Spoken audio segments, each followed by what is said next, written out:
Welcome everyone. I'm Maggie Zawacki. I'm a professor of creative writing and the interim program director.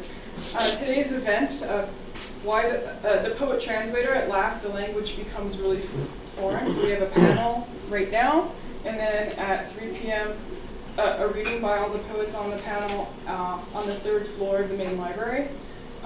Before we begin, I just wanted to give a brief thanks to Spotlight. Well, this is part of the Spotlight on the Arts. Thanks to the Wilson Center for financial support, the English department, and the Diane Blakely Fund for Poetry. I also wanted to thank Jamie Mays.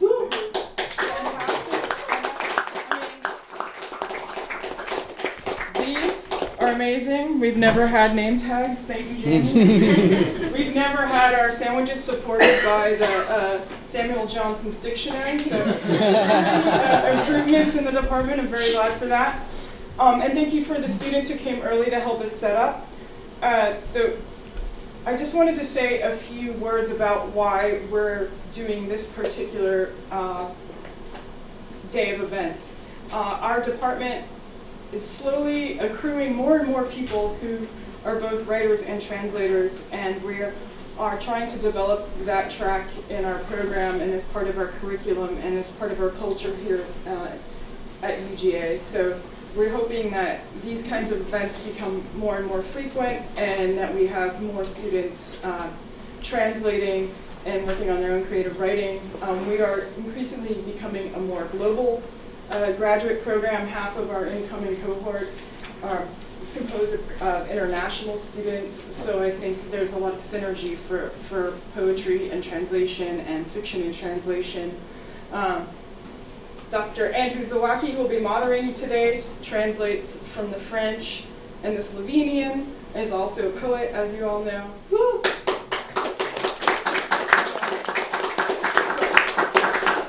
I will give very brief introductions now and longer ones before the poetry reading, but to our panelists and visiting writers, we're all very excited that you're here. Laura says, I'm going to get your name all wrong now as soon as I get Spanish. Laura Cesarco Eglin, did I do it right? All right. Is a poet and translator from Uruguay who lives in Houston and teaches at the University of Houston downtown. She translates from the Spanish, Portuguese, Portugal, and Galician.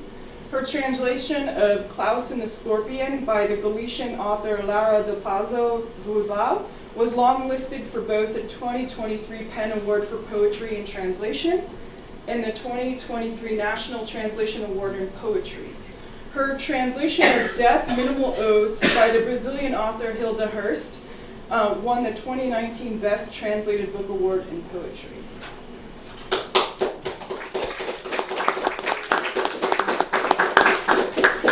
And then we have Vivek, Narayanan. Okay. The first two books of poems include Universal Beach from Harbor Line Press, 2006, and The Life and Times of Mr. S from HarperCollins India in 2012. And his most recent collections are After from New York Review of Books 2022, and they're Kuron Takai and his Mira from Hanuman Books 2024. These collections blur the line between translation and original work.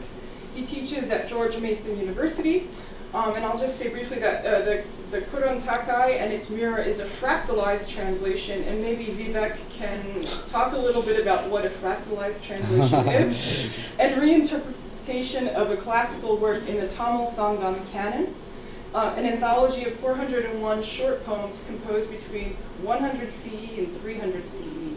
He describes his version as both a close experience and an elaboration. Vivek's book, After, as he notes in his preface, is a reinvention or rewiring of the ancient Sanskrit epic Ramayana of Valmiki that follows Prince Rama on his 14-year exile accompanied by his wife Sita and brother Lakshmana. So, Vivek. And last but not least, a former CWP student, Jay Syersak, is author of the poetry collections Yield Architecture from Burnside Review Books 2018 and Mantic Compost Mantic Compost from Trembling Pillow Press 2022, as well as several chapbooks. He is also the translator of 4 full-length books by a Moroccan francophone author, Mohamed Hayer Eddine, including Resurrection of Wildflowers from Press 2022, iCaustic from Litmus Press 2022, which was the recipient of the 2021 Penheim Translation Fund grant, and Proximal Morocco from Ugly Duckling Pressa 2023. His first translation, Agadir, came out from Dialogos Press in 2020, was co-translated with Pierre Joris, and longlisted for the 2021 National Translation Award. So, thank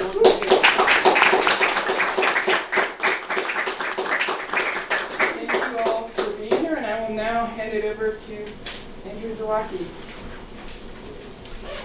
Well, I'm going to hand it over to our panelists, and I'm just going to sit out while they do their thing for 30 minutes or so. But we had invited each of the panelists to talk for 10, 12 minutes, up to 15, just informally about their role as poet translators and maybe as poets and translators. It's that conjunction that we want to try to put some pressure on today. And then after they've had a chance to make some remarks, I'll come sit in this chair up here and try to curate a conversation. I've got some questions on my mind to start with, just to break the ice in the room a little bit. But I understand that our context is a pedagogical one here primarily. We're at the university, there are a lot of students here and faculty members, so the kind of stuff I've come up with to talk about is sort of in the interest of things that students might learn, students who are already translating, students who are interested in getting involved in translation, as opposed to like trying to job interview you or challenge you in that way. So I'll turn it over. I don't know which order the three of you would like to move in. I invite you to maybe decide among yourselves. Or maybe I should just go ahead, and should I just kind of volunteer you? All right, well, Vivek, I'll offer you to start with, since you were nodding so vociferously, and then we'll move to Lau, and then Jake can bat. There's no hierarchy implied in that order, and that's just, yeah. So we'll see you in a bit. Yeah, thanks, Andrew, and thanks to everyone, and especially Andrew and Maggie. When I was trying to think about what I'm going to say. Sometimes you have too much to say, and what am I going to say? And I was like agonizing a bit, and then I thought, I know, I'm going to read Andrew's and Maggie's books, and it worked. So it's because that really helped me think about this kind of ambiguous space which I've been trying to occupy. So first thing I think I should make clear, because a lot of people have a misconception of what happens during the process of literary translation. And I'm talking about literary translation as opposed to, say, business translation or whatever, when there's really just one text which means one thing which has to be carried over, right? And a poem especially is a kind of limit of that exercise, because poem contains so much between its sound, its rhythm, its meaning, etc., meanings, etc., is that it's actually impossible to translate a poem. And any person who engages in the translation poem, accepts the failure as part of what they're doing, and that the failure, in fact, is woven into the translation. But once, from that perspective, failure. But once you embrace that, then what opens up is a vast sense of possibility. Because a poem translation, and the easiest way to do this is something I do with my students year after year, and it shakes the ground out of them just as it shook the ground under me, is that to take a poet and read them in about 3 or 4 different translations. Read a poem in 4 different translations. Some of them might be quite closer together, but some, especially as you move further back, will really start to diverge. Now you could play that game of, which is the perfect translation, right? Or which is the thing that, which is the, I always talk, like a translation is a gladiatorial sport, who's left standing kind of thing. But if you pay attention to that, what you realize, what starts to happen is that the idea of the poem itself becomes something fundamentally unstable. I want to I want to first start thinking us out of this this idea of translation as something that's given or automatic, and move into something very personal, and the idea of the translational encounter. So every translation is an encounter between a translator and a text, and it matters what the text did, and it matters who the translator is. And translation theory tries to make generalizations, but really every context is unique because it is about that particular encounter which shaped the ethics, for instance, of that translation as well. So I'll give you my my own sort of biography, if you like, of the translational encounter as an example. So I actually thought of myself as a poet and really was avoiding translation for a long time, and this is because I didn't feel I knew any other language than English well enough. So I grew up in a kind of multilingual context. I grew up in Zambia, and my parents were Indian, so my parents spoke Hindi and Tamil, but they only taught me Tamil because they kept Hindi as their secret language.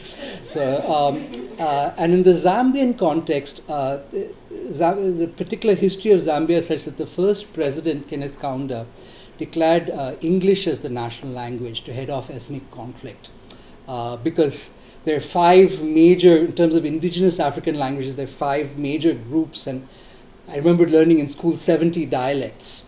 So the way to resolve this in that context, so I would say, most Zambians speak English as one of their first languages, and you have to really get into the deep rural areas before you find people who don't speak English fluently. Right, so I had this kind of dominance of English, but then also these other languages, which I understood to more, greater and lesser extents, and the other points have been in that context. And so on one hand, you get used to the fact that you don't have to understand everything that's going on, that you make your way through it despite that. And you become okay with that not knowing, that unknowing, and even saying if you're monolingual, right, or even if I'm not sure if anybody is monolingual anymore, because we're all, the contagion of multiple languages is all around us. But say you go somewhere and you see someone speaking in a language that you don't understand, the first instinct is to feel threatened because you don't know what's going on there. But what if you just sit there and let it go into you? And that's a kind of space, but that's a kind of experience with language I think is common to many, immigrant and expatriate kids especially, right? Is that you have this childhood connection with language, which runs very deep and is somehow obscure even to you.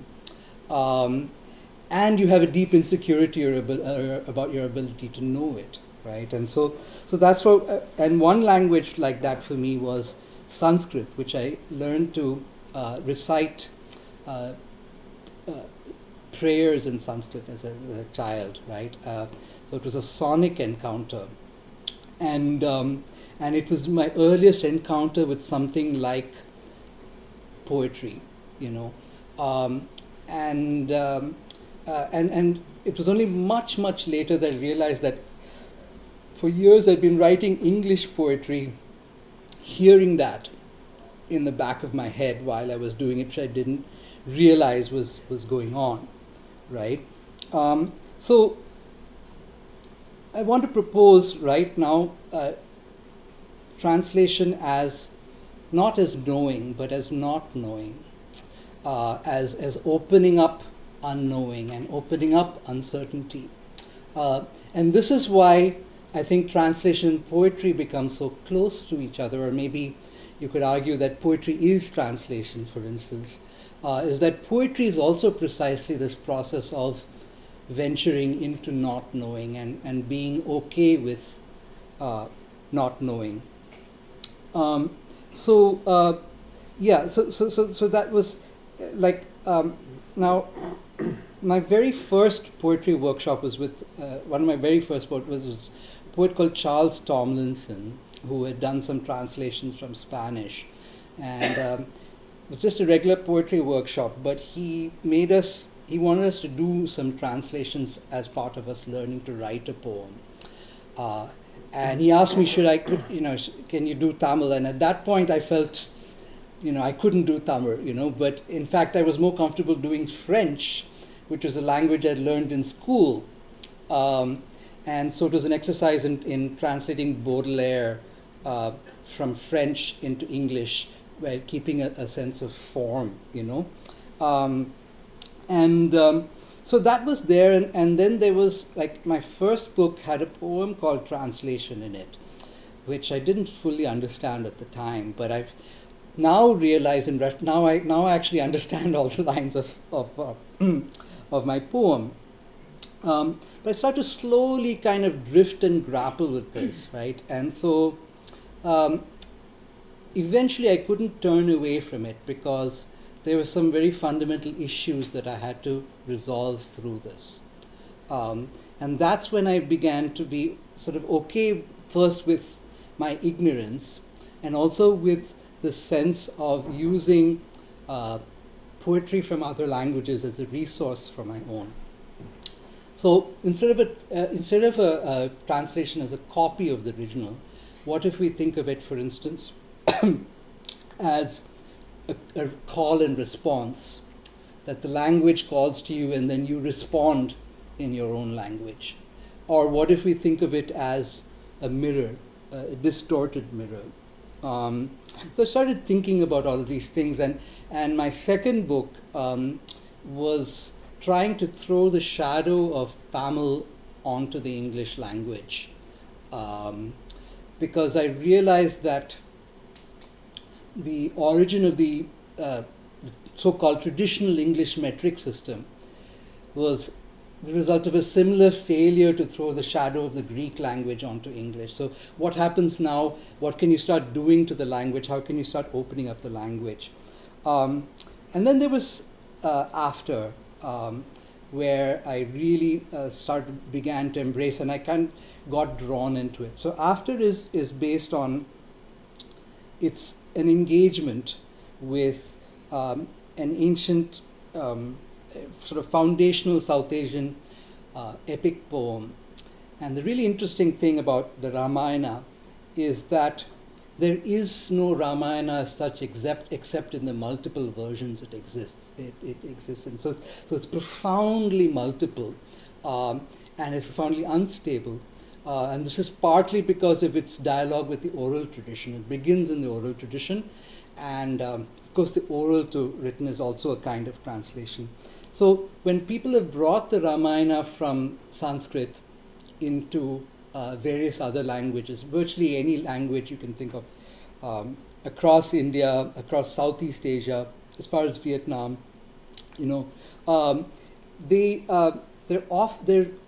they're actually reinventing it and rewriting it every time. So they're putting, for instance, the trees of their local area into the text. And this is not because they have a vague impression of the original and they're kind of just, it's not like a game of telephone, right? Because they know the text very, very well. They've studied it very closely. And the deviations are purposeful. So there's that embrace of multiplicity, which really made the Ramayana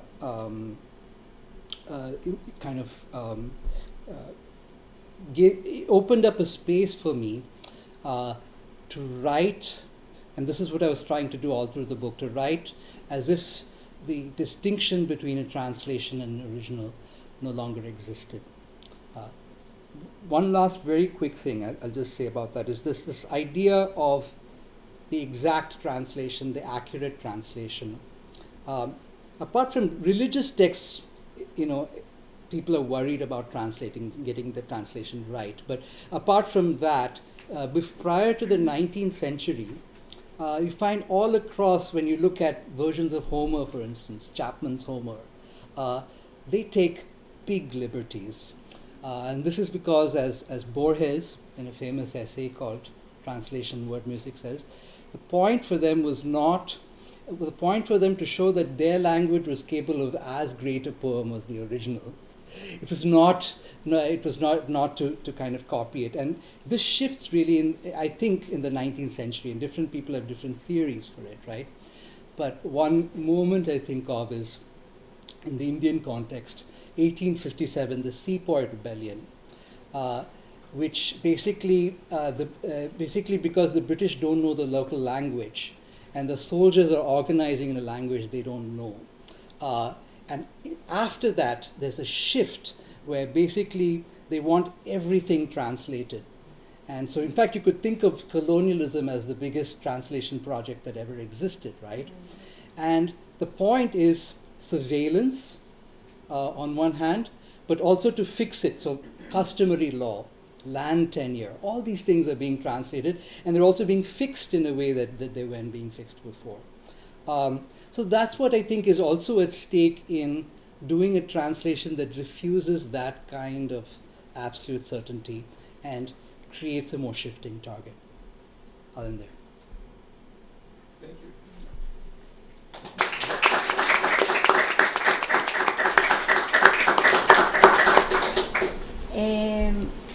So thank you all for being here. Thank you to Magda and Andrew and Jamie, that I don't see, but thank you so much. And it's always a pleasure to be in dialogue with other colleagues that do the same work, right? And to listen to their perspective. So my story is that I first identified as a poet, right? And then came translation. And the way that it came was because I was in El Paso, Texas, and there's a nonprofit called Border Census, and one of their projects is that they give workshops to migrant workers, and the migrant workers write either fiction, creative nonfiction, or poetry, and then they produce an anthology that is bilingual. So they asked me to translate into English, and like you, I'm like, I can't do that. And they're like, why not? You're bilingual. And I'm like, yes, but so I did it anyway. But I felt that it's not enough. I realized it's not enough to know the two languages that you're translating from or into, right?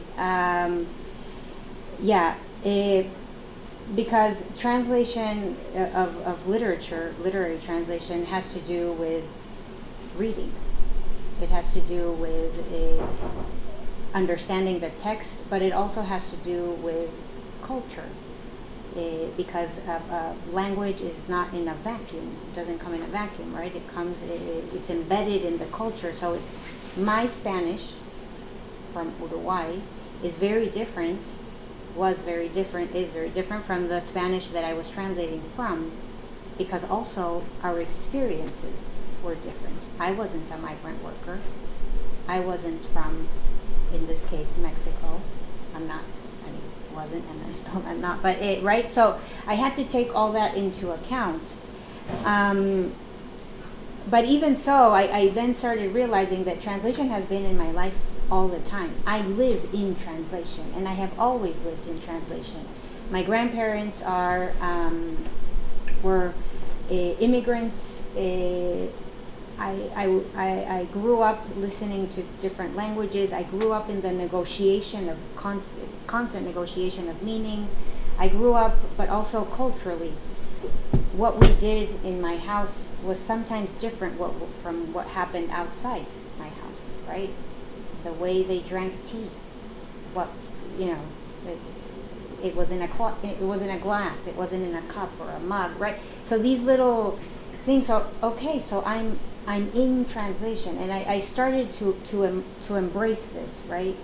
And for me, poetry and translation, it's very hard for me to separate them.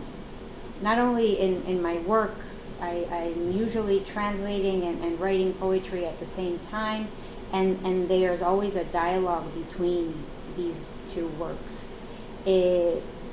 But also because of basically what they are, right? They are a modus vivendi, right? A chosen way of living, right? They're practices in questioning, in challenging a status quo. Their practices in going against the world we live in, which is hurry, hurry, hurry, now, do it quickly, and basically superficially.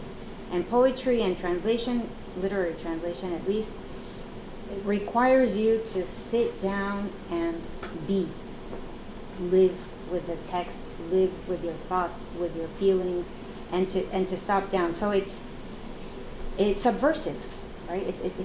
These are practices of that engage in subversion, in slowing down, in reading carefully, in paying attention, in being critical, in asking questions,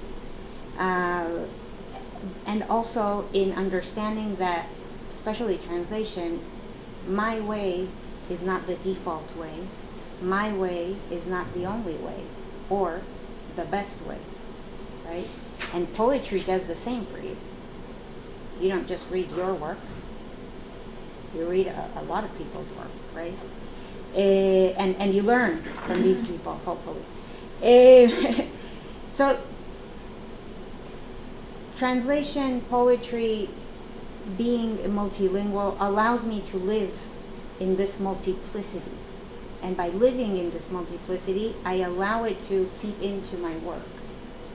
And again, it's a work that is a verb, that is a practice, right? That is a constant learning, but also a constant learning and reflection on the self.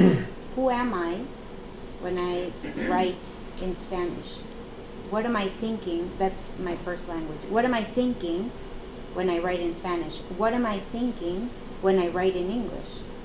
What happens when I'm inhabiting, I don't know, another language, the Galician, or the poetry collection that I recently finished and is coming out soon is from Gabriela Aguirre from Querétaro, Mexico.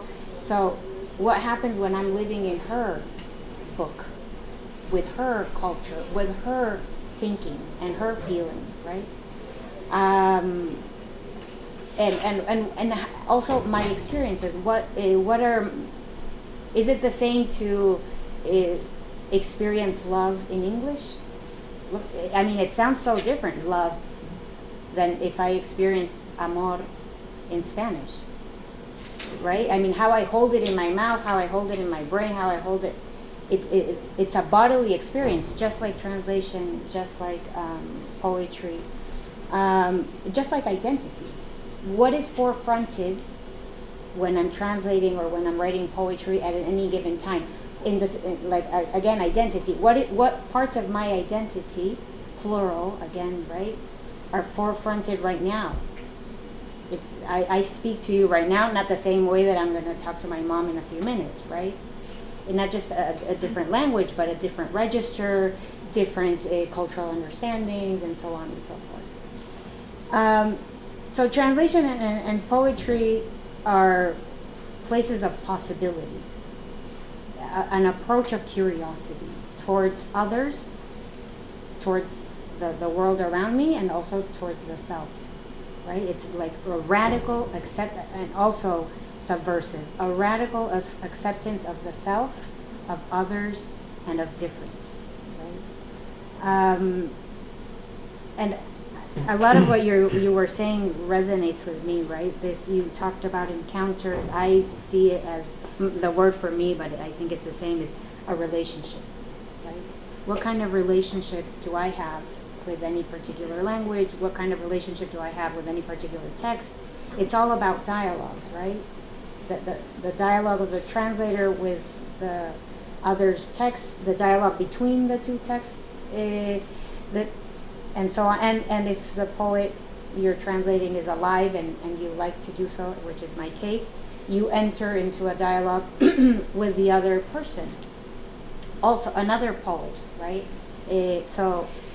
But like I said, language is a product. Language is a cultural product, right? So your language is tied to the culture where you learned it.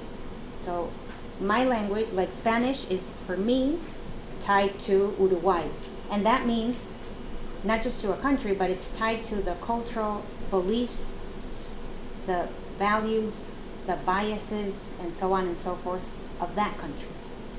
So it's not the same, even if somebody speaks Spanish, but they come from, I don't know, Spain or wherever, right? Because they will have ingrained other cultural values, right? And at the same time, whenever we write poetry and whenever we translate, we're always doing existing in multiplicity, existing as, okay, I'm doing the job of, or the work of writing or translating, and at the same time, I'm doing the work of questioning what values, what beliefs am I upholding when I'm writing this poem or when I'm translating this work. What beliefs and what values am I pushing against, right? So it's a very intense. It's very intense, as you know. A lot of people here are writers, translators, poets themselves. It's a very complex way of living, because you're always in a variety of planes at the same time. Not just different languages, different cultures, but also questioning different things, right? What am I doing? What do I mean? What do I want? What am I actually saying? What did I intend to say? Or, right? Yeah. So I'm not going to be reading now, but later, if you're going to be around for the reading, you'll see that my own poetry it seems to also be doing that, unfolding between what it is that I'm saying, if I'm talking about a water bottle, but also looking at the language that I'm using to talk about the water bottle. And it's a lot of energy. I mean, even when I'm having any conversation with a person, right? I'm paying attention, obviously, but I try, but I'm paying attention, but I'm also thinking, oh, that word, that's an interesting word. I like that word. It sounds so nice. Or, oh, I never used that in that phrase. What words do I use when I'm talking about this? Or how does it change when I say, so all of this is happening. And I think that I'm articulating this, but I'm sure that a lot of you have that experience yourselves, right? Yeah. So, so it's I think that the last thing I forgot to look at the time, but I think I'm almost up. But the last thing I want to say is that I think there are like two. For me, they're very mixed together because of what I said, but also because when I'm translating poetry, it's not, I tap into different resources, one of which is that I'm a poet. The decisions I make are based on my understanding of poetry. I tap into research, like I said, even though my Spanish is just fine, but if I'm translating, I would hope, but if I'm translating, when I was translating Gabriel Aguirre from Mexico, it's not enough to be Uruguayan, to have the stamp of approval of your Spanish, right? I have to pay a lot of attention to what is the context that she's writing in, right?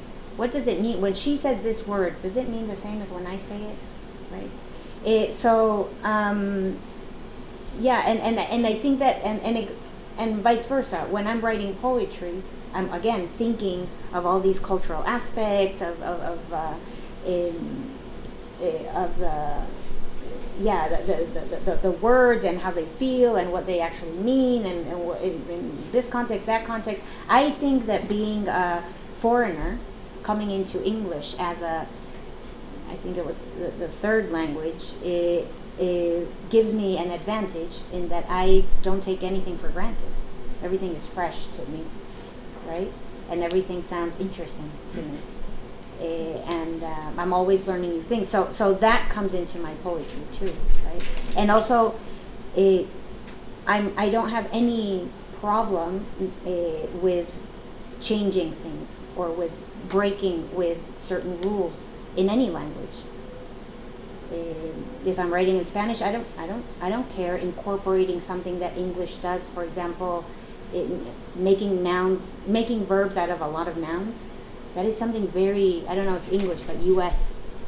I mean, I say this because I learned the English from here. I've never lived in England or anywhere else, so I don't know.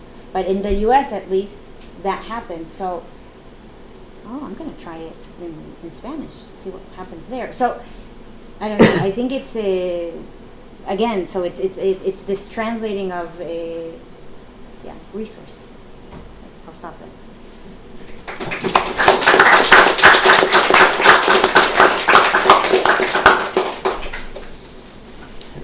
Well, thank you for being here, everyone. I'm blown away after hearing both of your stories and fascinated by how much of our stories are similar in our interests and how we still ended up going kind of into separate things. Like I really like, Vivek, what you said about being okay with certainty, being okay with impossibility, being okay with that noise, and actually learning how to get pleasure from that. And I'm also very interested, Lau, in what you said about entering this dialogue, and it's kind of a deep dive into a dialogue. I mean, you can create a community of poets, you can talk about poetry, but to work in someone else's language and their work is its own kind of separate dialogue, and it's a very special one. So I'm fascinated by that, and I'm trying to figure out kind of a way to respond to those things without kind of rehashing all the brilliant things you've already brought up and the important things, the key things about translation, I think. Probably those two things in particular.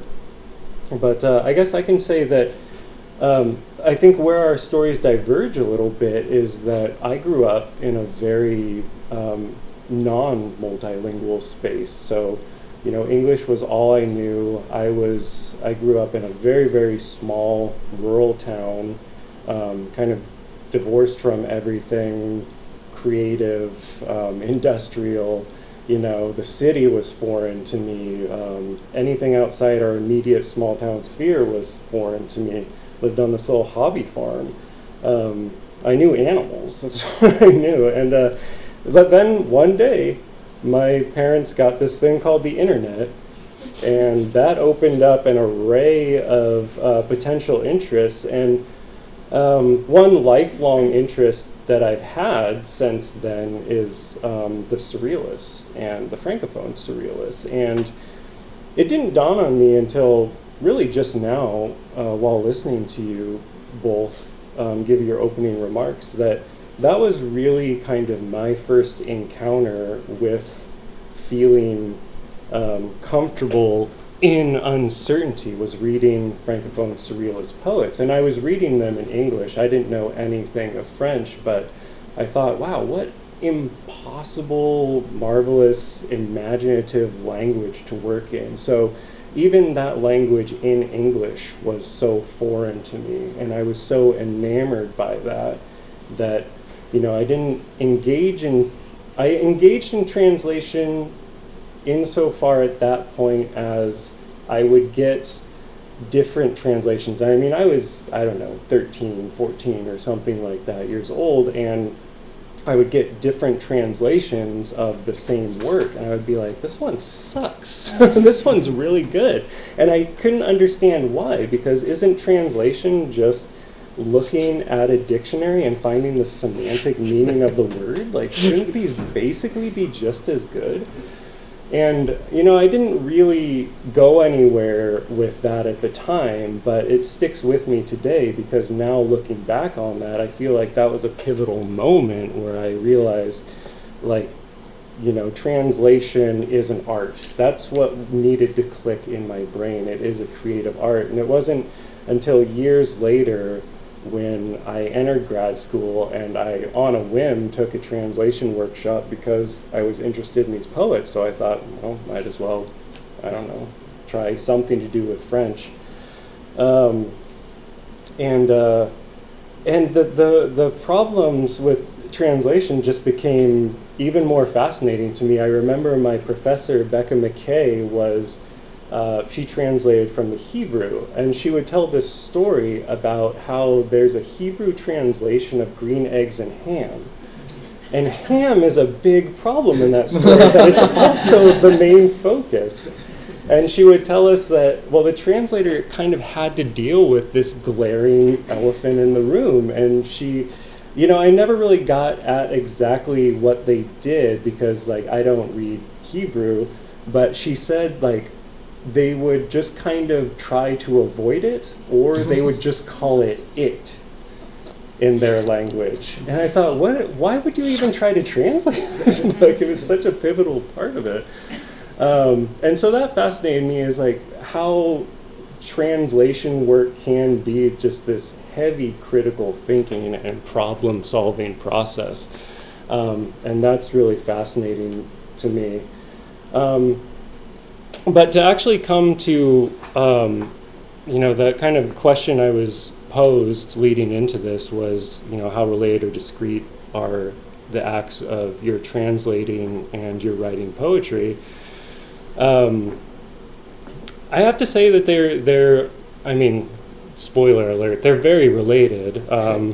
So the answer is, like, yes, they are very related. I don't think they're discrete, but I think they're related in a way that's kind of an unsolvable contradiction because, as has been brought up, you know, translation to some degree can be interpreted as impossible because you cannot just translate it semantically. You have to listen to the sounds, you have to choose your vocabulary, your syntax, punctuation, even form, whatever. So there's always an individual choice to be made in translation, and there's always an audience for this translation. So there's always this tension between kind of the individual versus the collective, or the speaker and the audience. And I think that's the same in poetry. Whether you write very superficially political poetry or not, there's always this problem of the lyric speaker and the audience. And, you know, are you speaking for a group of people, for a collective? Are you speaking for yourself? It can't be one or the other, right? Because you're speaking towards someone, hopefully someone's reading your stuff. So there's always, and I think, like, I'm attracted to translation and I'm attracted to poetry on the principle that there seems to be embedded in each one that kind of ambiguity and that tension specifically between individual and collective liberty, what you want versus what others want, or whether you're speaking from yourself or for others. And I think, honestly, like, if I broke it down, that is kind of the tension in defining liberty. Is liberty defined as freedom for the individual, or is it defined as freedom for the collective? Well, it's probably not one or the other. I mean, unless you're a fascist, then these questions don't concern you. But if you're speaking of, you know, traditional liberal politics, you're always trying to solve this question. And I think the ambiguity that's embedded in translation and poetry keeps raising this question over and over again. We raise more questions than we have answers. And I think that's a very good thing because it means we're constantly exploring. So that said, I translate Francophone poets from Morocco, and the most recent book that I translated is called Sun Scars by Tahar Ben Jaloun, who is pretty well known as a prose writer, but his first volume of poetry had never been translated, so it was very interesting to me how he got his start. And he actually writes this little manifesto at the end of his first book of poetry. It's called Postface on Writing. It's just kind of thrown in there at the end, kind of a justification for why he wrote what he did. And I think a lot of this speaks to my own sentiment on writing. So I'd like to just read this short little blurb that he writes in there, because I think it deals with this individual versus the collective and the questions of who can speak for who. He writes, "I write to erase my face. I write so I can make out difference. The difference that brings me closer to all those who are not me, to those who make up the masses, those over whom I obsess and am betrayed by. I write not for, but in and with them. I hurl myself into the procession of their alienation. I rush the screen of their solitude. Words sharpened to a point. Emptiness plus a fragment of life gathered morsel by morsel. What unites me above all else with those who perhaps might or indeed will read me is that which separates us. Through word and verb, I bring non-resemblance and identity into being. Communication to me means persevering as far as this difference can be perceived. I perceive and experience it as a tear that wends its way through a body and into consciousness as the local and general anesthesia of the masses day after day is administered. I surrender to the ambiguous seismicity of words. From within their exposed limitations, and I confront what remains. Very little. That which remains before me is what survives of the constrained word, the consumed word. I am what I lack. This lack is everything that constitutes my process, my progression, my objective. That which I create is everything I fall short of. I expose the word, I unveil. Through prose, verse, I share a glimpse of my difference, cutting a slice of my inadequacy to complete in a purely illusory fashion what the other lacks. And I say where that begins and ends. That which drags me down is lost. I sometimes recover it in a look, a gesture from someone who looks away from me and who cannot help but look away from me, because writing is a zone in which they cannot recognize themselves. And yet it is because of these men, because of these women, that the poem springs forth and overflows its confines. Upon this absence, I fix my gaze and await implicit recognition.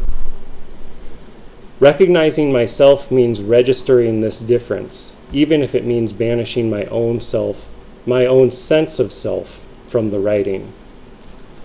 I frame the gesture in a furious memory and begin to analyze it. I expose the pages of my weaknesses, my inadequacies, my illusions, and my distance. I root out shame. And so, I think he's very much conscious of this, individual versus the collective. Who am I writing for? What am I writing to? What is my objective? And I'm very interested also in that ending where he exposes himself, and specifically towards the objective to root out shame, which is really interesting. What that shame actually is, he doesn't go on after that, but I think both in poetry and translation, there's no question that you're exposing yourself, all your biases, while trying to work with someone else's. All their inadequacies, your inadequacies, their illusions, my illusions, their distance, my distance from them. And in that sense, they kind of become one and the same. I can't say I ever feel Well, I don't know whether I feel shameful writing poetry or not. Sometimes it feels like an exercise in futility. Sometimes it feels like a very self-obsessed thing. But then you start thinking of potential readers, and like maybe you'll motivate someone in the future to do something similar or think about something similar, and that feels pretty good. So I think that's about all I have to say. Sorry, no.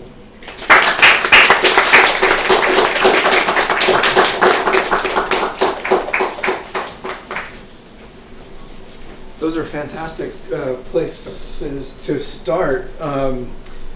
Before we get into all of this, I also just wanted to thank the three of you for being here. You know, like a lot of you, and I won't pontificate about this because I may pose it as a question at some point, but like I didn't want to get out of bed on Wednesday, and I had Wednesday and Thursday slated for pulling your books out and moving around and thinking about the panel and what we might talk about, but I had no choice, so I had to get up and start doing it. No offense to any of you, but I just didn't want to do it. We understand everything.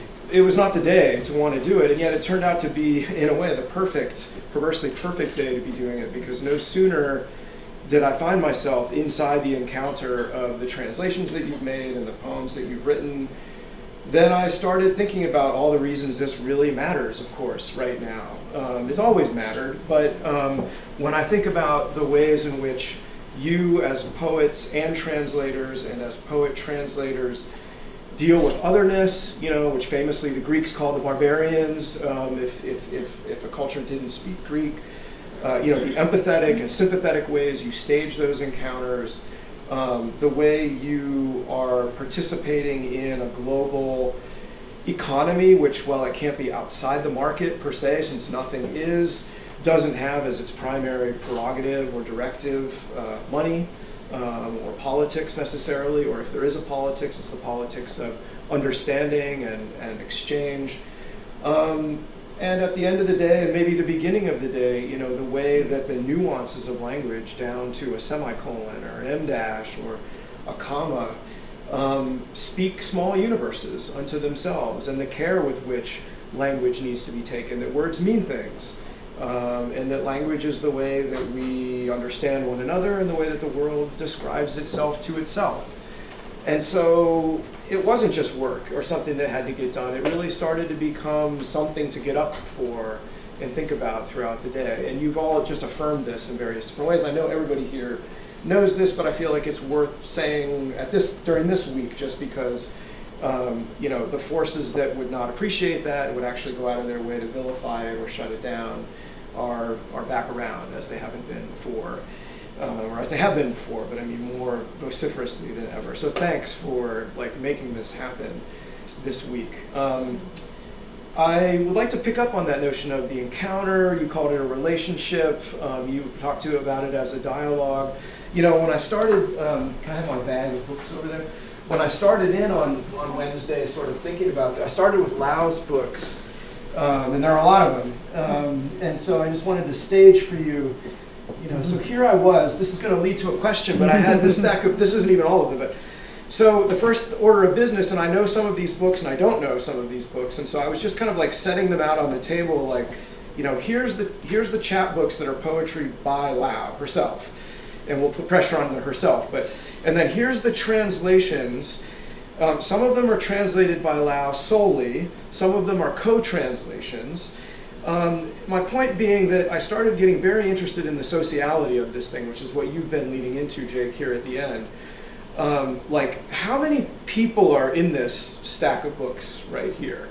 You know, what is the sociality of translation? And then, so you have a translator in a room, which appears to be one person, and you have a text, and so you would say, you know, at minimum, a translation is 2 people. But as soon as you say that, you know, well, it actually must involve 3, because you're probably translating for somebody. So the crowd starts to grow a little bit. Then you think about the original work. Well, it was written for somebody to read. So now there are 4 people in the room. And then if you pick up, you know, Vivek's After, stuffed with Robert Duncan and Deleuze and Guattari, and you've got, you know, the BBC and Human Rights Watch, and you start thinking the text is infinitely multiple and unstable and so on. And so at some point I wanted to ask you all about the sociality of translation, in part just to undo, you know, stereotypes that someone might have about a solitary pursuit and being in a in a room, but just the multiplicity of the ways in which this thing that you're in, this thing that you're doing, starts to sort of undo the borders all around you. Jake, I was also thinking about your own work, the most recent book of poems, in which your sense of your subjectivity isn't even limited just to other people, but you start to get outsourced and influxed by phenomena in nature, for example, as part of your surrealist and ecological impulse. So my question to you is a very broad one, sort of like an Oxford exam, sociality, go. But if you were just able to kind of take that as your central position here and just think about how many people you feel yourself in contact with, living people, ghosts, possible readers. I'm not so worried about the reader. No offense, but but I mean, I think because I want to be very, very careful with the language that I'm using and not, are they gonna like it? Are they gonna accept me? Like, no. But yes, definitely it's part of the society because it's the most honor of honors to be read, right? And translation is a kind of reading because you are a reader that is dedicated to this work. But translation is certainly not, it's not just you and the text, or let's say you're translating somebody that is dead, right? So it's you and the text, but it's also the research. It's also, when I was translating Hilda Hilst, this Brazilian author, I went to her house. She had been dead. She was dead. But I went to her house, and I believe in all this, but I swear that I felt like the energies, and I wrote a chapbook. So I was certainly not alone. But I was also interviewing people, reading her work, looking at what her library, what was she reading, right? What are the people populating her own work, right? But also the truth is that to think that one is infallible or that one knows everything I don't subscribe to it. So I'm okay with asking somebody, hey, what do you think about this? I have a bit of a knot here. What do you think? And for me, that is beautiful. And we were talking with Jake earlier, what kind of translator are you, right? If you are translating somebody that is alive. And my answer to that is, I like the dialogue. Not because I'm asking permission, and many times the poet that I'm translating doesn't know English or might not care, right? But they put all this trust in you, right? And they don't want to. But for me, it's beautiful to tell them, hey, I've been studying because I study their work and how it is and why they chose that comma instead of the semicolon, or right, why they broke the line here or there, and what they did in other poetry collections, and here it is, I'm exposing my seams, SEAM, right, my seams to them, and saying, I made this choice because of this. I realize this is happening in your poem, that I'm picking up from this and that, and so this is what I'm doing, right? And again, it's like I want the multiplicity. I don't want to be by myself, right? Not that I'm scared of being by myself. I really enjoy it, but we are social beings, right? And again, what I was saying at the beginning, poetry and translation as these challenges of a certain systems, hierarchical, where we can't admit that we don't know, or where we don't have all the answers, or where we make room for somebody else's voice, like, and I don't like that. I don't want to operate like that. I don't know if I answered your question. Well, let me follow up quickly, then I'll throw the question of sociality back to the other two. But do you think one of the reasons maybe you couldn't know, but that you were ultimately open to the invitation to make translations that was offered to you as your occasion to begin being a translator was out of some sense that poetry was lacking, writing poetry was lacking the kind of dialogue that you have just said, you know, that you really appreciate about translation and working with living living poets. I think that I accepted that invitation to translate. First of all, because I think that it's an important anthology. These are important anthologies, but also because, and again, this has to do with how you approach, or how I approach translation and poetry, and how do I approach others with curiosity. Let me see what they're saying, not just read it and then move on. No, let me sit with what they're saying, right? So I think it has to do with that. With going back to your question, right? It has to do with community.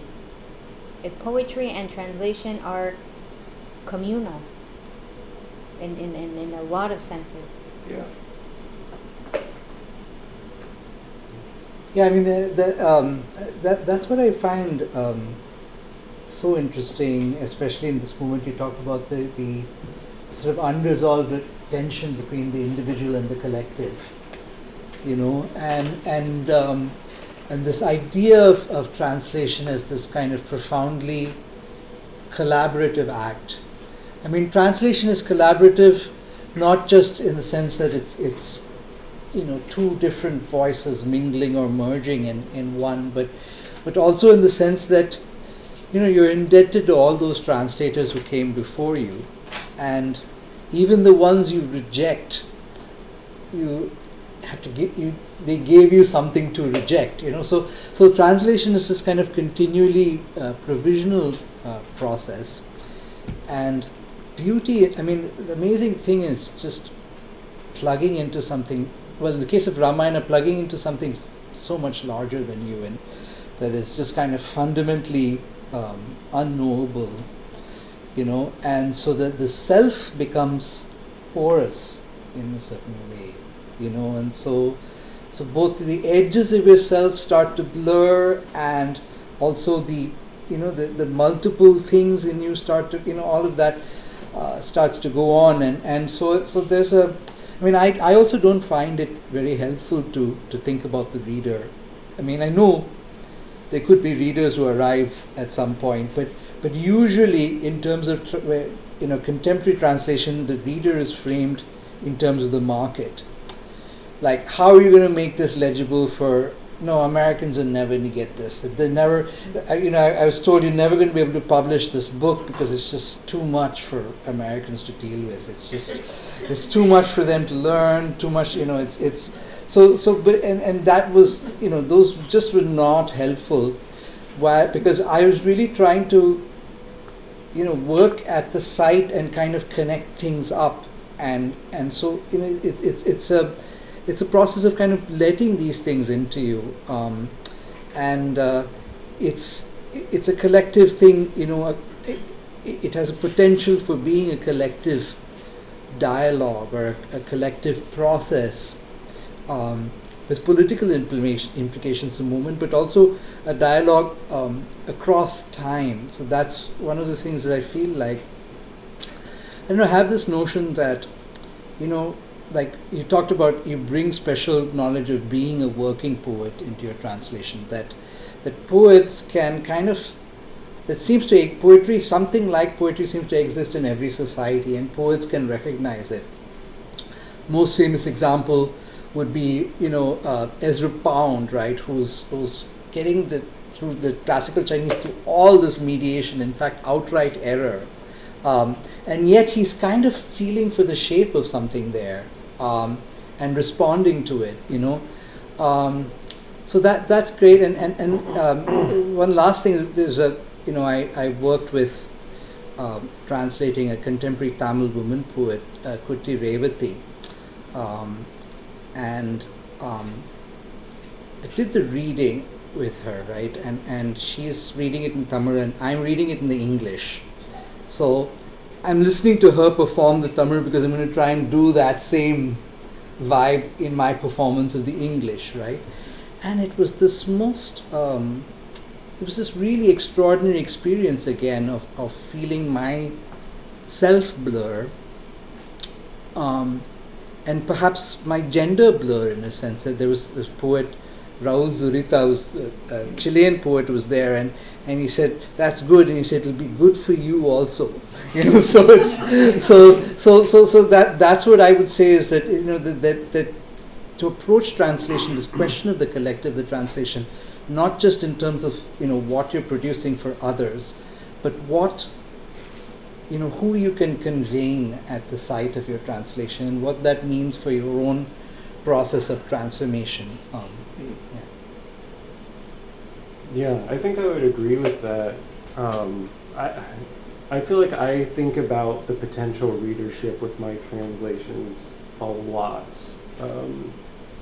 And that maybe has something to do with how I started getting serious about translation, which was I was actually gearing up to work with Andrew on a translation project for my PhD, and I didn't really have a poet in mind. I knew I wanted to do French-speaking surrealist poet, and there were plenty to choose from, either who I think probably needed to be translated again or hadn't been translated, but that was back when Trump was first elected back in the day, and I remember just kind of sitting despondently in the library and thinking, I can't just translate like a white European now. I can't go down that road with like the just vociferous racism that was in the air at the time.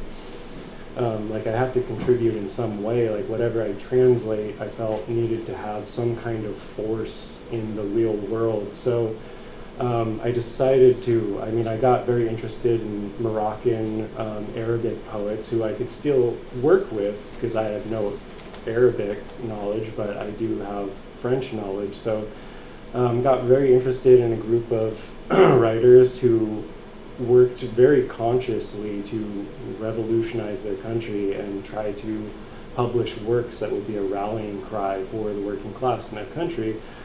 And I think now when I translate about what kind of effect they wanted with their work, and they generally were exiled from their homeland of Morocco and lived in France to avoid being killed.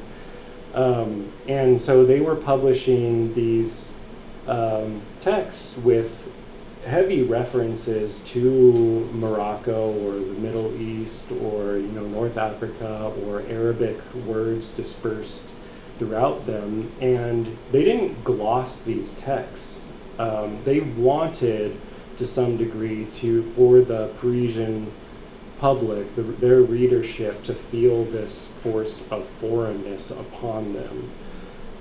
And that's a reason why I don't gloss my texts today in a very academic fashion, because it seems to betray the effect that they intended as a whole on their readership, and I want that effect to be felt today. Now, of course, if anyone wants to look up those things, we have the internet at our disposal, and they certainly can, but I think it contributes to that feeling that poetry produces, that translation produces so well, is feeling comfortable in that uncertainty. If I'm faced with like an Arabic reference that I don't understand, I don't know any reference point for, and I just keep going, if I can feel comfortable, keep going, still, progressing through the text, I feel if a reader can do that, I don't know, I feel like in some kind of very abstract way that makes a difference.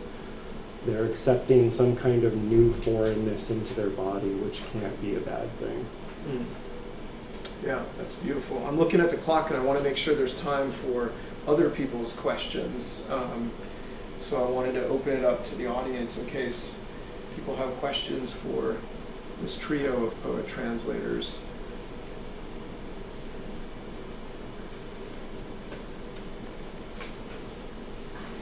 Thanks for your wonderful theories on translation. I have translated some as well, and I always get nervous when people say the translation is impossible, because I feel like as translators we have to believe in translation, and I wonder why in the field there's this conviction that translation has to be equivalent and is thus inherently impossible. Why can't translation be synonymous with some sort of carrying over that isn't the exact thing. You know, it's not an equivalence. It's not the identity property in a way. I just wanted to hear what you had to say on that question. Yeah, I mean, I think part of it is power is uncomfortable with ambiguities in translation. Power has to be able to see through directly into something. I don't know, but then there's also another theories about the sense of authorship.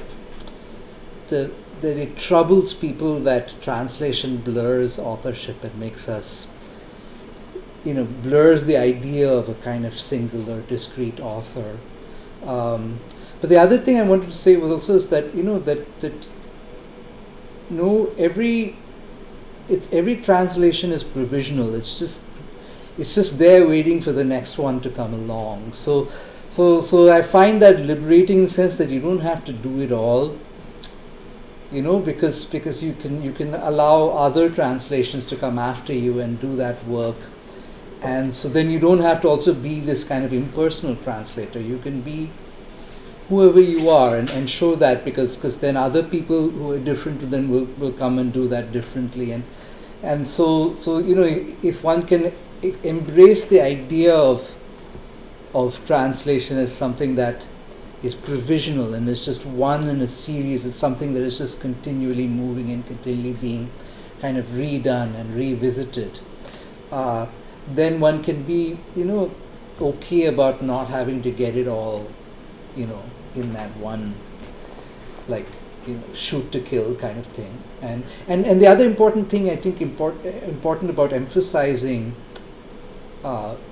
translation as failure is that you recognize the value of the source language. You're not trying to banish the source language. You're not trying to exile it and say, now we have the English, let's throw away, the fact that the translation is always incomplete means that those languages keep coming back, which I think is beautiful. So. I also think that your question I think is very pertinent and beautiful because it I was going to say a word but I don't like that word is very pricks at a system that tells us that hierarchical is the way to go. So which one is more valued, right? The original or the translation, right? And also a system that talks about failure and getting it wrong, and those are clearly on the negative side of the equation, right? And it's a system that speaks in terms of your dominant language, right? And I think that the three of us coincide in the way that we approach a translation, which is it's not hierarchical, and I'm not out there to dominate any language, right? Any language, the one that I'm translating from or translating into, and also I agree with you. A translation is a reading. It's my understanding of what X poet or Y poet said in that particular book. But any one of you will read that same poet in the same way that even if it wasn't a translation, right? Classes are about that. We discuss our reading of a certain text. And translation is here to say, for me at least, here to say, this is my translation, meaning this is my reading. If you have another translation, great. But also in thinking, going back and thinking of the reader, when I put a translation out into the world, I'm not worried that the reader will, now they're going to realize that I made a mistake in the English, or my Galician is not good enough, or no, right? It's I think there's beauty in showing the scenes. There's beauty in all of that. So failure, impossibility, yes, great, embrace it, right? I mean, seriously, the book that I just translated, I was talking about Gabriel Aguirre, is called The Mistaken Place of Things. And the theory of that book, which that's why I translated it, is precisely that. The mistaken place of things is the place to be, because from there you can question, from there you can walk, from there you can move somewhere else. You cannot get to the correct and the all-knowing without transitioning through that. Poetry does that for you. Translation does that. So yeah, translation and poetry allow you to question these systems whereby they hold you hostage, right? And in fear, right?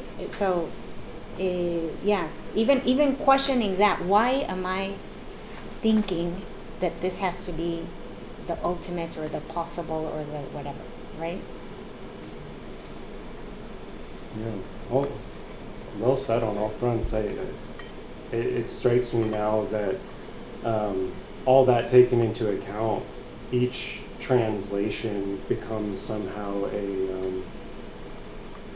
a showcase of relinquishing power, because if power wants to view the so-called original, the so-called source, as the one it can see through or authenticate or put in a box or something, each additional translation that comes along is going to be a showcase of kind of relinquishing the power that surrounds that, or kind of chipping away at it in some regard.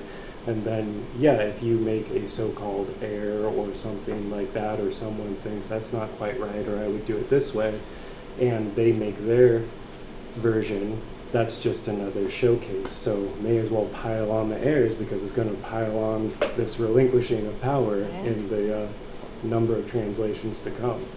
And this dialogue, going back to society, right? The more the merrier, right?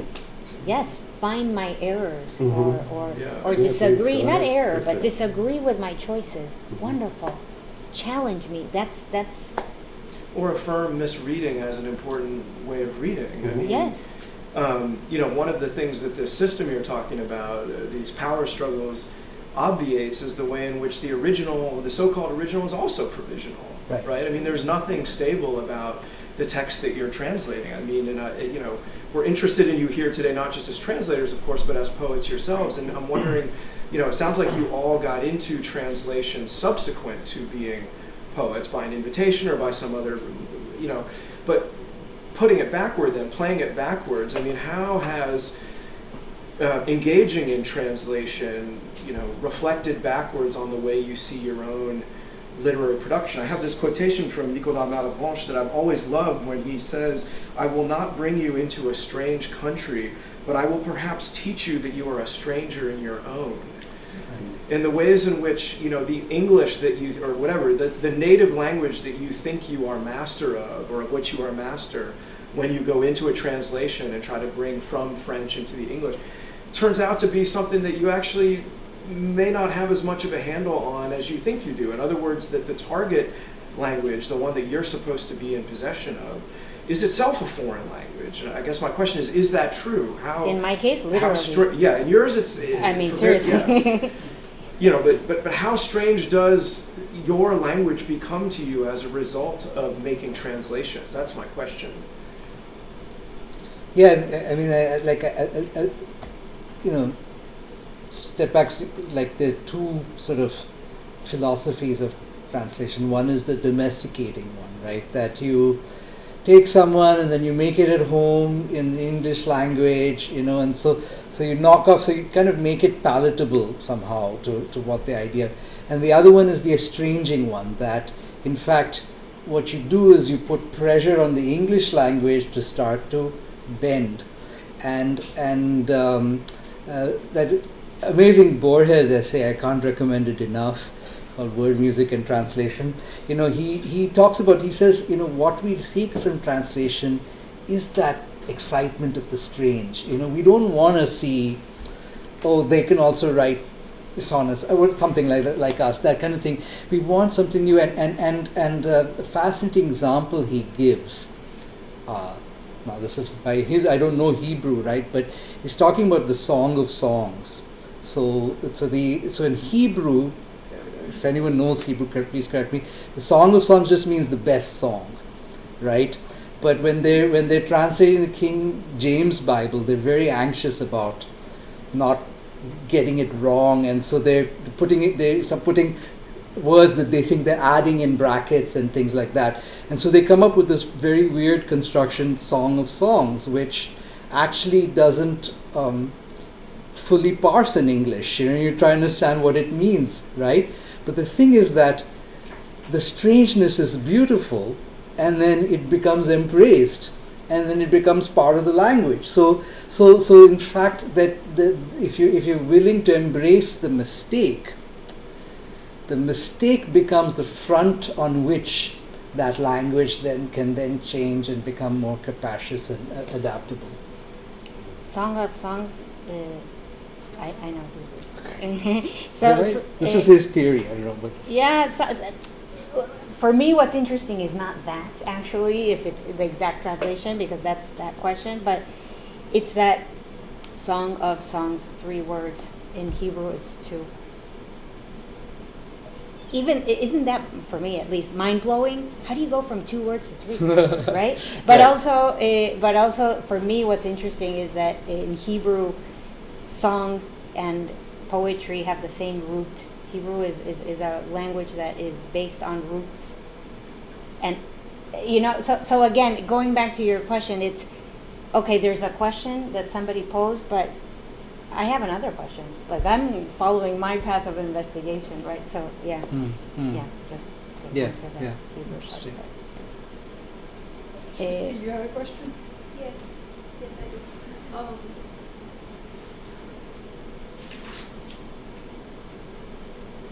We've talked about encounters or relationships that the writer has with the text that they're either translating or they're responding to, whatever that may be. But you've also highlighted that sort of that encounter or that process of engagement also shapes the ethics of the work. I was wondering if you could elaborate a little bit on that. I also want to understand how you, do you mean ethics of the work as a product? Like, this is like complete in itself, and in that sense, it should have a functioning ethic, right? Do you mean that, or do you also mean ethics in the sense that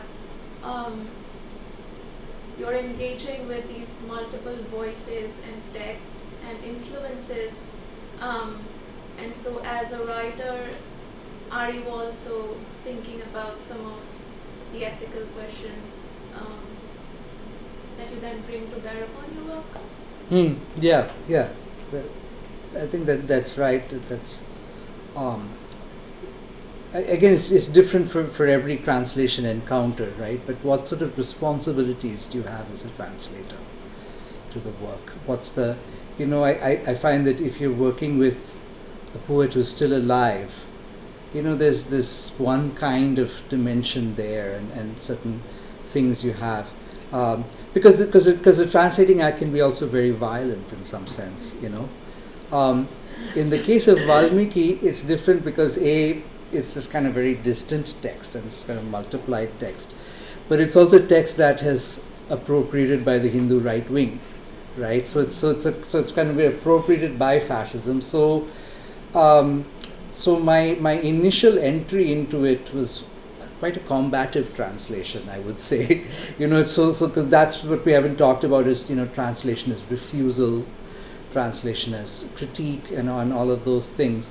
But in the process of being, it being a combat, kind of doing combat with this text because of some of its echoes in contemporary India, I also became entangled with it, and so in the end it was combination of sort of combat and kind of submission, and I began to find all of these sort of subversive moments in the text. and so I began to kind of embrace all of those. So it's yeah. I mean, what are the ethics? I mean, the kind of very common cited example is Coleman Barks's Rumi, right? So now Coleman Barks is he's the best-selling author of Rumi. In fact, Rumi is the best-selling poet in America, but he actually has made a virtue of never learning the language, so what he does is kind of bleach out the intellectual content in Rumi once, and you can see that if you try to track back, figure out what he's doing, So I think that there's just different questions that arise, and again it matters who the person being translated is, and it matters who the translator is, and I don't think you should ever run away from either of those questions. If I may add also, translation is a political act. The choice of who you translate, the way that you go into the translation, and even literary analysis is a political act, right? So, your question was about something that Vivek had said, obviously, so I'm not going to answer to that. But I think that if I'm thinking of, okay, what is the ethics here? The ethics for me would be, how am I respecting the text? And not in, I'm going to translate exactly what it says and I'm not going to deviate from. No, the respect comes from, the ethical for me would be, am I paying enough attention to the text, right? Am I letting it speak to me instead of here, I'm going to impose my... So it comes from a personal place? Not a personal place. It comes from a political place, right? Knowing your positionality. Right. Who am I, and who is the poet, and what is the context of this of this work? Yes, the relationship, the what kind of in a relationship and a dialogue, it's two directional, right? And you have to listen, deep listening.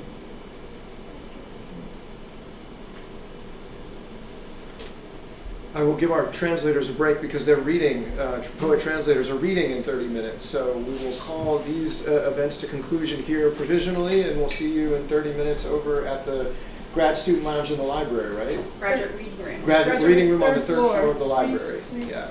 And feel free to chat with our, they're here singing for their supper. They're here for you, actually, more than they are for us. So if you have further questions or, feel free to hit them up, please. Thank you, all of you. Thank you. Thank you so much.